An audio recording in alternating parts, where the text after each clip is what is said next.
मित्रांनो, एज्युकेटर्स अकॅडमीमध्ये मी डॉक्टर अविनाश भांडारकर आपले स्वागत करतो.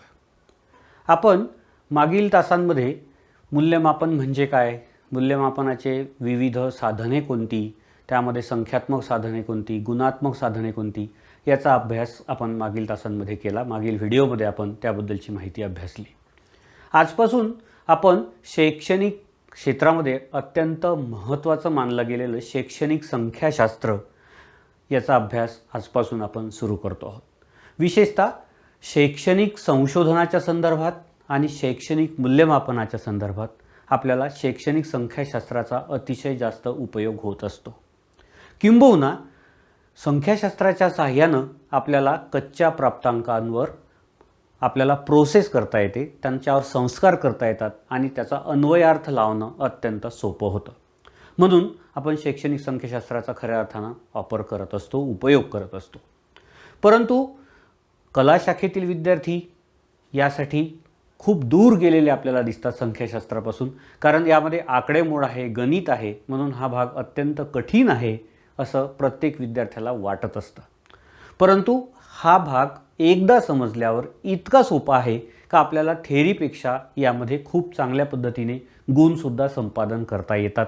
शैक्षणिक संशोधनाच्या दृष्टिकोनातून जेव्हा आपण विचार करतो तर नवखा संशोधक जे असतो त्या संशोधकाला संख्याशास्त्राचे बेसिक जे आहे ते माहीत नसतात किंवा मूलभूत संकल्पना त्यांच्या स्पष्ट नसतात आणि त्यामुळे त्यांना पुढची प्रोसेस करणं किंवा पुढचे संख्याशास्त्रीय साधनांचा वापर करणं अत्यंत अवघड जातं. म्हणून नवख्या संशोधकासाठी आणि शिक्षकांसाठी अत्यंत उपयुक्त असलेलं, अत्यंत महत्त्वाचं असं हे शास्त्र आहे शैक्षणिक संख्याशास्त्र. आता शैक्षणिक संख्याशास्त्र म्हणजे काय आणि त्या संदर्भातल्या कोणकोणत्या वेगवेगळ्या संकल्पना आहेत त्यामधल्या महत्त्वाच्या, याचीच माहिती आपण आजच्या व्हिडिओमध्ये घेणार आहोत. आता शैक्षणिक संख्याशास्त्रामध्ये शैक्षणिक हा शब्द सगळ्यांना माहिती आहे. संख्याशास्त्र याचा आपण अर्थ लक्षात घेऊया. याला इंग्रजीमध्ये स्टॅटिस्टिक्स असं म्हटलं जातं. आता संख्याशास्त्र याचा शब्दाचा अर्थ लक्षात घ्या. संख्येचं शास्त्र, शास्त्र म्हणजे ज्याचा आपण पद्धतशीर रीतसर अभ्यास करू शकतो त्याला आपण शास्त्र असं म्हणतो. किंवा आपल्याला संख्यांची पडताळणी करून सुद्धा आपल्याला नेमकं पाहता येतं त्याला आपण शास्त्र असं म्हणतो, का जे आपल्याला पडताळून पाहता येतं, प्रयोगांती सिद्ध करता येतं आणि ज्याचा आपल्याला सिस्टमॅटिक अभ्यास करता येतो, पद्धतशीर अभ्यास करता येतो त्याला आपण शास्त्र असं म्हणतो. म्हणजे संख्येचं पद्धतशीर शास्त्र म्हणजे संख्याशास्त्र असा सुद्धा आपण अन्वयार्थ लावू शकतो. दुसरं स्टॅटिस्टिक्स हा जो शब्द आहे हा शब्द इटालियन स्टॅटिस्टा या शब्दापासून आला असावा. व्युत्पत्तीशास्त्रानुसार इटालियन शब्द स्टॅटिस्टा या शब्दापासून हा स्टॅटिस्टिक शब्द आला असावा. किंवा स्टेटस या लॅटिन शब्दापासून हा शब्द आला असावा असं व्युत्पत्तीशास्त्रानुसार कळतं. आता स्टॅटिस्टा किंवा स्टेटस म्हणजे नेमकं काय?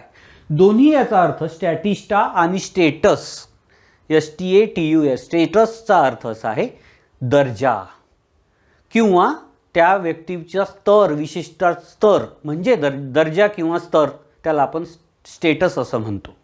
परंतु व्युत्पत्तीशास्त्रानुसार स्टॅटिस्टा आणि स्टेटस या दोन्ही शब्दाचा अर्थ एक राजनीतिक राज्य, पॉलिटिकल स्टेट असा याचा अर्थ होतो, राजनीतिक राज्य.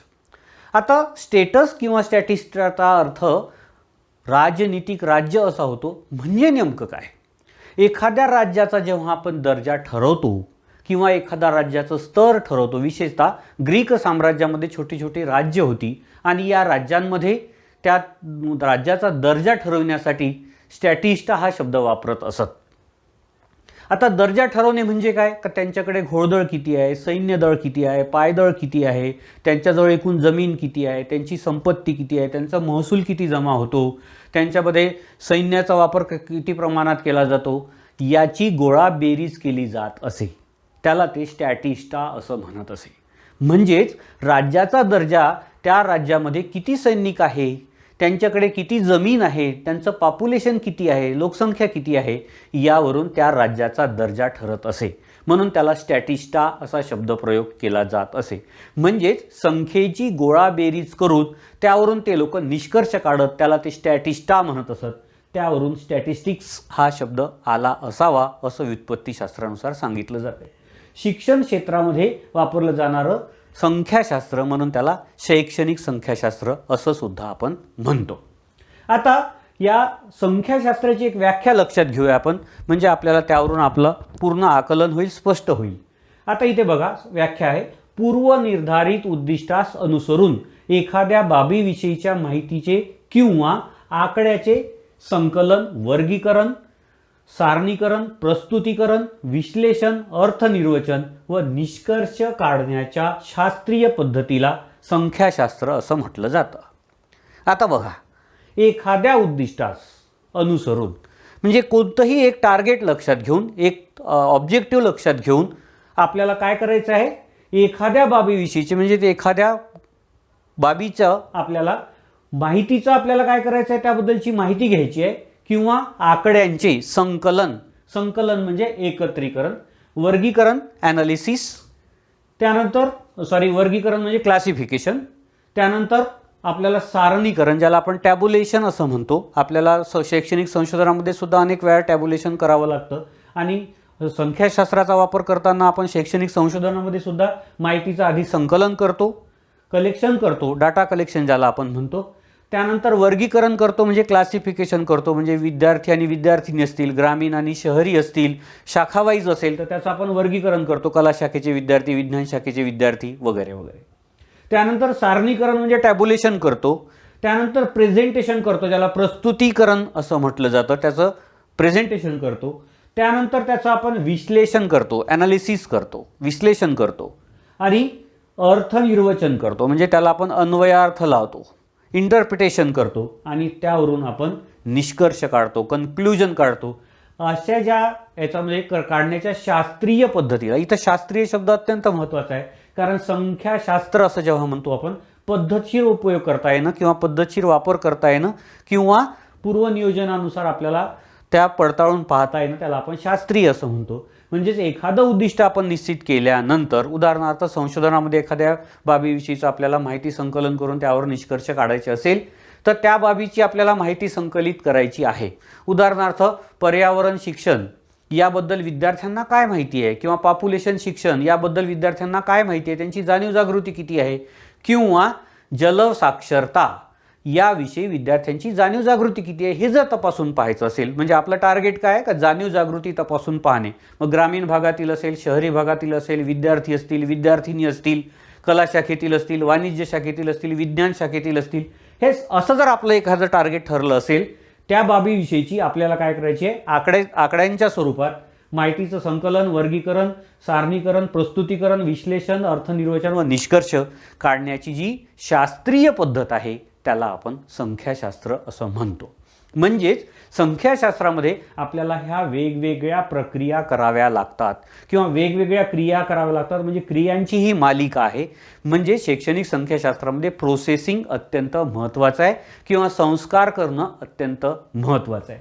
आता ह्या पद्धतीने जेव्हा संख्याशास्त्राची आपण व्याख्या अभ्यासली तर शिक्षण क्षेत्रामध्ये ज्या ज्या ठिकाणी आपण याचा वापर करणार आहोत त्याला शैक्षणिक संख्याशास्त्र असं आपण म्हणतो. शास्त्राचे प्रामुख्यानं दोन याच्यात विचार केला जातो, दोन भागात विचार केला जातो. एक तर सैद्धांतिक आणि दुसरं उपयोजित. उपयोजित शास्त्र किंवा सैद्धांतिक शास्त्र, थेओरॉटिकल सायन्स किंवा अप्लाइड सायन्स. थेओरॉटिकल सायन्समध्ये फक्त थेअरी सांगितली जाते, सिद्धांत सांगितले जातात, आणि उपयोजित शास्त्रामध्ये ते शास्त्र वापरायचं कसं या संदर्भातली माहिती सांगितली जाते. शैक्षणिक संख्याशास्त्र हे शिक्षणशास्त्राचं उपयोजित शास्त्र आहे.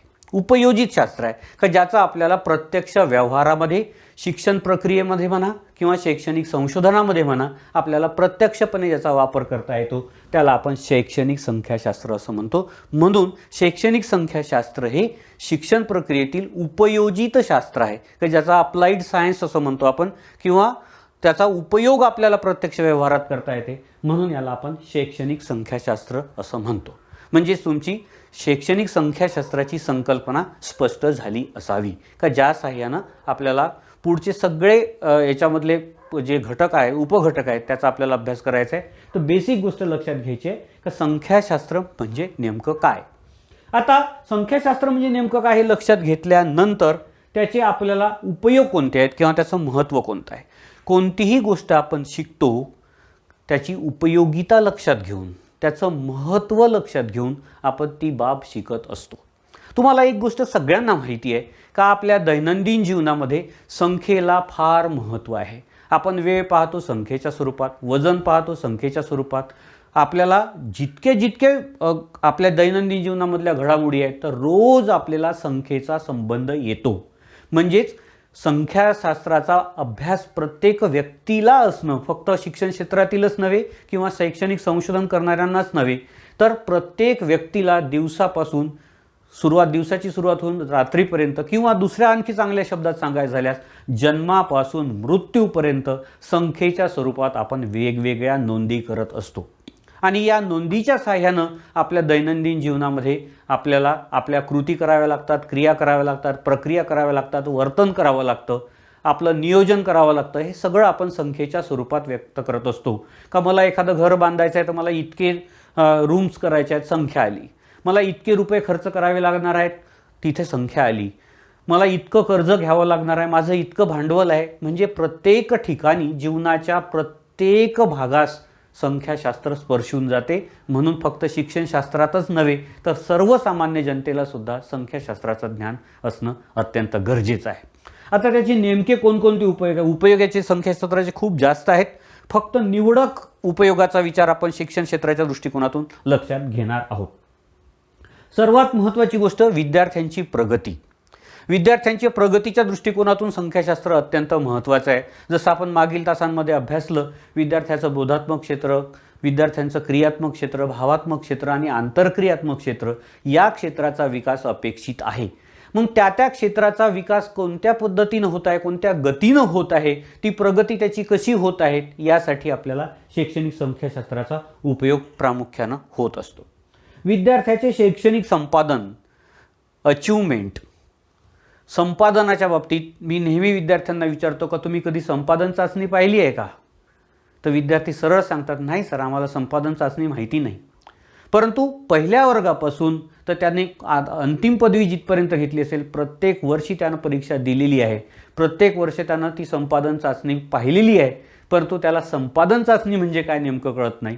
त्या संपादन चाचणीतून प्राप्त होणारे गुण यासाठी किंवा त्याचा अन्वयार्थ लावणं, त्याचं विश्लेषण करणं, त्याचं संख्याशास्त्राचं टॅब्युलेशन करणं, संख्याशास्त्राच्या साहाय्यानं त्या आकड्यांचं टॅब्युलेशन करणं, म्हणजे विद्यार्थ्यांना किती गुण प्राप्त झाले हे तपासून पाहण्यासाठी आपल्याला संख्याशास्त्राचा उपयोग होतो. आणि प्राप्त झालेल्या याच्यावर आपल्याला विविध प्रोसेस करण्यासाठी आपल्याला संख्याशास्त्राचा उपयोग होतो. विशेषतः विद्यार्थ्याच्या पात्रात किती पडलं, संपादनचा अर्थ काय, त्याच्या पात्रात किती पडलं, म्हणजे विद्यार्थ्याला शिकवलं गेलं आहे खूप सारं, त्याने अभ्यास केला आहे खूप सारा, परंतु त्याला नेमकं अवगत किती झालं, त्याचं आकलन किती झालं हे तपासून पाहण्यासाठी आपल्याला संख्याशास्त्राचा उपयोग होत असतो. दुसरी महत्त्वाची आणखी एक गोष्ट आहे अचूकता, ॲक्युरसी. आपण गुणात्मक जेव्हा विचार करतो त्या विद्यार्थी हुशार आहे असं आपण म्हणतो, पण तो किती हुशार आहे हे आपल्याला सांगता येत नाही. परंतु संख्याशास्त्राच्या साहाय्यानं आपल्याला एखाद्या विद्यार्थ्याचं त्याची बौद्धिक क्षमता किती आहे, त्याचा IQ किती आहे याबाबतची अचूक आकडेवारी आपल्याला संख्याशास्त्राच्या साहाय्यानं प्राप्त होते. जेव्हा आपण सिद्धांत मांडतो त्या सिद्धांतावरून आपल्याला अचूक त्या विद्यार्थ्याच्या बाबतीत गेस करता येत नाही किंवा त्याबद्दलचा आपल्याला निष्कर्ष काढता येत नाही. परंतु जेव्हा संख्याशास्त्राचा आपण वापर करतो तेव्हा अचूकपणे एखाद्या विद्यार्थ्याचं स्थान काय आहे त्याबद्दलची माहिती अचूकपणे आपल्याला संख्याशास्त्राच्या साहाय्यानं प्राप्त होऊ शकते. दुसरं आणखी सर्वात महत्त्वाचं मूल्यमापनासाठी, म्हणजे शिक्षकाने एखाद्या उद्दिष्टानुसार विद्यार्थ्याला केलेलं अध्यापन यानुसार विद्यार्थ्यानं किती ज्ञान प्राप्त केलेलं आहे. नुसतं ज्ञान प्राप्त केलेलं नाही, ते त्याला आकलन किती झालं आहे, नुसतं आकलनच नव्हे तर ते त्याला उपयोग किती करता येतो हे तपासून पाहणं म्हणजे मूल्यमापन. आणि मूल्यमापनाचा आणखी एक फायदा असा होतो का शिक्षकाने शिकवलेली जी पद्धती आहे, ज्या पद्धतीने त्यांनी शिकवलेलं आहे त्या पद्धतीचा कितपत उपयोग झाला, अध्यापनामध्ये काही त्रुटी राहिल्यात का, काही दोष राहिलेत का, कोणते तक्ते वापरायला पाहिजे होते, कोणते ऑडिओव्हिज्युअल एड्स वापरायला पाहिजे होते, त्याचा काय परिणाम झाला, हे सगळं तपासून पाहण्यासाठी म्हणजे मूल्यमापन करण्यासाठी, विद्यार्थ्याचं गुणात्मक वर्णन करण्यासाठी, संख्यात्मक वर्णन करण्यासाठी, म्हणजेच विद्यार्थ्याच्या अचूक मूल्यमापनासाठी आपल्याला शैक्षणिक संख्याशास्त्राचा उपयोग होत असतो. शैक्षणिक संख्याशास्त्राच्या सहाय्यानं एखाद्या विद्यार्थ्याचं आपल्याला अचूक मूल्यमापन करता येतं. शैक्षणिक संशोधन, किंबहुना असं म्हणावं लागेल की शैक्षणिक संशोधनामध्ये जेव्हा आपण उपयोजित संशोधन करतो, अप्लाइड रिसर्च जेव्हा आपण करतो, तेव्हा त्या संशोधनामध्ये, ॲक्शन रिसर्चमध्ये आणि इव्हन आपल्याला हिस्टॉरिकल रिसर्च जरी आपल्याला करायचा असेल, ऐतिहासिक संशोधन जरी करायचं असेल, तरी पण आपल्याला आकडेमोड करावीच लागते. का इतिहास काळामध्ये किती टक्के लोक सुशिक्षित होते. समजा शिवाजी महाराजांच्या काळातला आपल्याला शैक्षणिक परिस्थितीचा आपल्याला अभ्यास करायचा आहे, तर त्या काळात किती टक्के लोक साक्षर होते, किती टक्के शिक्षक होते, काय विद्यार्थी किती होते, स्त्रिया किती होते, पुरुष किती होते, म्हणजे तिथे सुद्धा आपल्याला संख्याशास्त्राचा उपयोग होतो. ते ऐतिहासिक संशोधन असो किंवा उपयोजित संशोधन असो किंवा कृती संशोधन असो, या ठिकाणी आपल्याला शैक्षणिक संख्याशास्त्राचा मोठ्या प्रमाणात वापर करावा लागतो. विशेषतः आपल्याला जी आधारभूत माहिती प्राप्त होते, त्या आधारभूत माहितीवर संस्कार करून त्याचा अन्वयार्थ लावण्यासाठी आपल्याला शैक्षणिक संख्याशास्त्राचा उपयोग होतो. म्हणून शैक्षणिक संशोधनामध्ये अत्यंत महत्त्वपूर्ण स्थान संख्याशास्त्राचं आहे. प्रमाणीकरण करणं, जेव्हा विद्यार्थ्यांना गुण प्राप्त होतात परीक्षेमध्ये, ते गुण कच्च्या स्वरूपाचे असतात, त्याला कच्चे प्राप्तांक असं म्हणतात. त्यावर वेगवेगळ्या प्रकारचे संस्कार केले जातात, त्याचं मध्यमान काढलं जातं, त्याचं प्रमाण विचलन काढलं जातं, त्याचं शततमक काढलं जातं आणि त्यावरून त्या विद्यार्थ्याचं त्या वर्गातील नेमकं स्थान कोणतं आहे किंवा वर्गातील आकडेवारी सरासरी किती आहे, वेगवेगळ्या प्रकारचा उपयोग करण्यासाठी आपल्याला प्रमाणीकरण करावं लागतं. प्रमाणीकरण केल्यानंतर आपल्याला तुलनासुद्धा करता येते का अ तुकडी आणि ब तुकडी यांचं सरासरी अचिव्हमेंट किती आहे, अ तुकडीचं सरासरी अचिव्हमेंट चांगलं आहे का ब तुकडीचं, किंवा एखाद्या विद्यार्थ्याच्याच बाबतीत जर असेल तर त्याचं भाषेमधलं अचिव्हमेंट किती आहे आणि त्याचं विज्ञानामधलं अचिव्हमेंट किती आहे, त्याचं कला शाखेतील अचिव्हमेंट किती आहे आणि प्रत्यक्ष गणितातील त्याचं किती आहे, याची तुलना करून त्या विद्यार्थ्याला मार्गदर्शन करण्यासाठी, म्हणजे तुलना करण्यासाठी किंवा प्रमाणीकरण करण्यासाठी किंवा गणन करण्यासाठी, त्या पर्टिक्युलर विद्यार्थ्यांच्या मिळालेल्या प्राप्तांकाची गणन करण्यासाठी म्हणजे कॅल्क्युलेशन्स करण्यासाठी आपल्याला संख्याशास्त्राचा मोठ्या प्रमाणात उपयोग होतो. म्हणजे स्टँडर्ड स्कोअर ज्याला आपण म्हणतो, कच्च्या प्राप्तांकावर जेव्हा आपण प्रोसेस करतो आणि त्यावरून आकडेमोड कडून आपण निष्कर्ष काढतो, त्याला आपण प्रमाणीकरण असं म्हणतो. वैज्ञानिक दृष्टिकोन, सायंटिफिक टेम्पर, म्हणजेच आपण इथं वारंवार एक गोष्ट सांगतोय का हे शास्त्र आहे आणि शास्त्राच्या सहाय्यानं आपण पडताळून पाहू शकतो. समजा एखाद्या गावाबद्दल किंवा एखाद्या देशाबद्दल किंवा एखाद्या राज्याबद्दल माहिती सांगितली जात असेल, तर त्यामध्ये किती लोक साक्षर आहेत, किती लोक निरक्षर आहेत, म्हणजे त्या गावाची स्थिती काय आहे, ह्या सगळं पाहण्यासाठी आपल्याला संख्याशास्त्राचा उपयोग होत असतो. आपल्याला विद्यार्थ्यांमध्ये ॲक्च्युली काय स्थिती आहे, वास्तविक स्थिती काय आहे, यावरून आपल्याला निष्कर्ष काढायचे असतात. म्हणून भ्रामक कथा किंवा भ्रामक गोष्टीपासून अलिप्त राहून विद्यार्थ्यांमध्ये वैज्ञानिक दृष्टिकोन विकसित करण्यासाठी सुद्धा आपल्याला संख्याशास्त्राचा उपयोग होत असतो. आणखी एक महत्त्वाचा उपयोग राष्ट्रीय प्रगती, नॅशनल डेव्हलपमेंट कोणत्या गतीनं होत आहे, कोणकोणत्या क्षेत्रात होत आहे, कृषी क्षेत्रात, औद्योगिक क्षेत्रात, शिक्षण क्षेत्रात, सामाजिक क्षेत्रात, राजकीय क्षेत्रात नेमकी देशाची प्रगती कशी होत आहे हे तपासून पाहण्यासाठी सुद्धा आणि त्याचबरोबर जनसंख्या मोजण्यासाठी, पॉप्युलेशन जे आहे आपल्या देशाचं, पॉप्युलेशन वाढण्याची गती काय आहे, स्त्रियांचं पॉप्युलेशन किती आहे, पुरुषांचं पॉप्युलेशन किती आहे, किती हजार पुरुषांमागे किती स्त्रिया आहेत, ग्रामीण भागामध्ये किती आहे, शहरी भागामध्ये किती आहे, साक्षर किती आहे, निरक्षर किती आहे, म्हणजे जनगणनेसाठी सुद्धा अत्यंत महत्त्वाचं संख्याशास्त्राचा उपयोग होतो. 1881 पासून आपल्या देशामध्ये जनगणना सुरू झालेली आहे. तेव्हापासूनची आकडेवारी आपल्याजवळ एकदम तंतोतंत स्वरूपात उपलब्ध आहेत. त्यासाठी संख्याशास्त्राचा आपल्याला उपयोग होतो. आणि नियोजन करण्यासाठी आपल्याला प्लॅनिंग करायचं असतं का सद्यस्थिती इतकी आहे, इतक्या वर्षानंतर लोकसंख्या इतकी वाढणार आहे, त्यासाठी इतके सोयी करून ठेवणं अपेक्षित आहे. म्हणजेच देशाच्या कोणत्याही क्षेत्राचं असो आपल्याला प्लॅनिंग जर करायचं असेल तर आपल्याला संख्याशास्त्राचा वापर करावाच लागतो. संख्याशास्त्राच्या सहाय्यानंच आपण एखाद्या कोणत्याही देशाचं किंवा कोणत्याही क्षेत्राचं, शिक्षण क्षेत्राचं असो वा शैक्षणिक संशोधनाचं कुठलंही असो, आपल्याला जर नियोजन करायचं असेल तर आपल्याला संख्याशास्त्राचा वापर करावाच लागतो. संख्याशास्त्राच्या वापराशिवाय आपण प्लॅनिंग करू शकत नाही. इतकं महत्त्वाचं स्थान संख्याशास्त्राचं आहे. म्हणून कोणत्याच शिक्षकाने संख्याशास्त्रापासून दूर न जाता संख्याशास्त्र मला कसं शिकता येईल, किंबहुना मी वारंवार एक गोष्ट सांगतोय का संख्याशास्त्राचा उपयोग फक्त शिक्षकांसाठीच नव्हे तर प्रत्येक व्यक्तीला त्याच्या जीवनासाठी उपयुक्त असं आहे. म्हणून इतकं महत्त्वाचं हे शास्त्र आपण अत्यंत सुलभ पद्धतीनं सगळ्यांना आकलन होईल अशा पद्धतीने अभ्यासणार आहोत, शिकणार आहोत. आपण हा व्हिडिओ पाहिल्याबद्दल आपलं पुन्हा एकदा आभार व्यक्त करतो आणि थांबतो. नमस्कार.